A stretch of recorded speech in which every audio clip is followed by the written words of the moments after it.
तर पहा, कुटुंब वंशावळचा हा काय आहे? स्वाध्याय. प्रश्न पहिला काय आहे? योग्य जोड्या जुळवा. हा, इथं अ गट दिला आणि इथं ब गट आणि मध्ये काय दिलंय? उत्तर लिहायला जागा दिली. हा, सांगा आईचा भाऊ कोण आहे?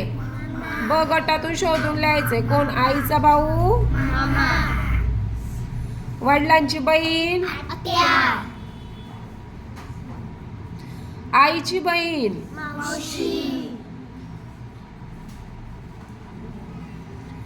वडिलांचा भाऊ? आता प्रश्न 2 पहा. पुढील विधाने चूक की बरोबर ते लिहून चुकीची विधाने दुरुस्त करून पुन्हा लिहा. आता इथं चूक की बरोबर म्हणजे ही विधाने वाचायची. ते चूक आहे का बरोबर आहे?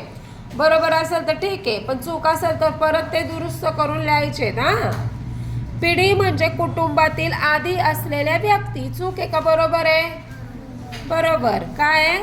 बरोबर.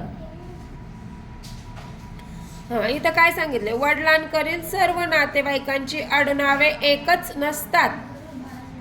वडिलांकडचे जे नातेवाईक आहे त्यांची आडनावे एकच नसतात का?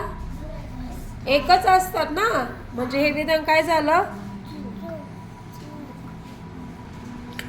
वंशावळीच्या अभ्यासावरून कुटुंबाचा इतिहास समजत नाही. चूक. कारण वंशावळीच्या अभ्यासावरून कुटुंबाचा इतिहास समजतो. हे दुरुस्त करून लिहायचं. इथं लिहा. ओळखा व लिहा. कधी भांडतो, कधी हसवतो, खेळताना मला रडवतो, मिळतो त्याला आईच्या हातचा छान खाऊ. तो आहे माझा कोण आहे? भाऊ. प्रेमाचे झाड, मायेचे छत, तिच्याशिवाय मला नाही करमत. माझी माऊली ती म्हणजे माझी बाबांची बहीण. माझे करते लाड, माझ्यासाठी आणते खेळणी खाऊ गोड, ती म्हणजे माझी